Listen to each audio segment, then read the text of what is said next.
அண்ணாமலை மட்டுமல்ல, அவரது ஆதரவாளர்களை ஓரம் கட்டிய நயினார் யாரெல்லாம் தெரியுமா? பாஜக வேட்பாளர் பட்டியலில் அண்ணாமலை பெயர் இல்லாதது மட்டுமல்ல, அவரது தீவிர ஆதரவாளர்களும் சீட் கொடுக்காமல் புறக்கணிக்கப்பட்டுள்ளது பெரும் அதிர்ச்சியை ஏற்படுத்தியுள்ளது.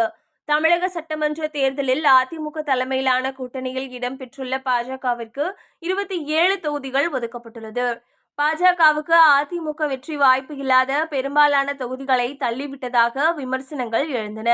இந்நிலையில் நீண்ட இழுபறிக்கு பின்னர் ஒரு வழியாக 27 தொகுதிகளுக்குமான வேட்பாளர்கள் பட்டியலை பாஜக தலைமை நேற்று வெளியிட்டது. அண்ணாமலை கோவையில் உள்ள ஏதேனும் ஒரு தொகுதியில் போட்டியிட திட்டமிட்டிருந்தார். ஆனால் பாஜகவிற்கு கோவை வடக்கு தொகுதி மட்டுமே ஒதுக்கப்பட்டிருந்தது.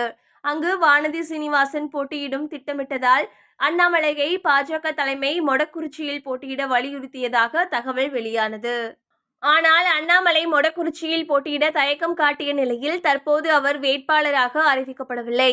இந்த முறை தொகுதி மற்றும் வேட்பாளர் தேர்வில் நயினார் நாகேந்திரன், எல். முருகனின் கையே ஓங்கியிருந்ததாக கூறப்படுகிறது. அண்ணாமலை மட்டுமல்லாமல் அவரது ஆதரவாளர்களான அமர் பிரசாத் ரெட்டி, அஸ்வத் தாமன், எஸ்.ஜி. சூர்யா, வினோஜ் பி. செல்வம், ஏ.பி. முருகானந்தம் ஆகியோருக்கும் இந்த முறை சீட் வழங்கப்படவில்லை. வேளச்சேரி தொகுதி தனக்கு கிடைக்கும் என்று அண்ணாமலையின் தீவிர ஆதரவாளரான பாஜக இளைஞரணி தலைவர் எஸ்.ஜி. சூர்யா தீவிரமாக களப்பணியில் ஈடுபட்டிருந்தார். ஆனால் வேளச்சேரி தொகுதி அதிமுகவுக்கு ஒதுக்கப்பட்டது. அதேபோல் பாஜக மாநில செயலாளர் வினோஜ் பி. செல்வம் சென்னை துறைமுகம் தொகுதியில் போட்டியிட முயற்சி செய்து வந்தார். ஆனால் அங்கு அதிமுக வேட்பாளராக ராயபுரம் மனோ வேட்பாளராக அறிவிக்கப்பட்டுள்ளார். பாஜகவின் மாநில பொறுப்பாளராக இருந்த அமர் பிரசாத் ரெட்டி தளி தொகுதியில் போட்டியிட விரும்பினார். அண்ணாமலை மட்டுமல்ல, அவரது ஆதரவாளர்களும் ஒரே நேரத்தில் ஓரம் கட்டப்பட்டுள்ளது அதிர்ச்சியையும் அதிருப்தியையும் ஏற்படுத்தியுள்ளது.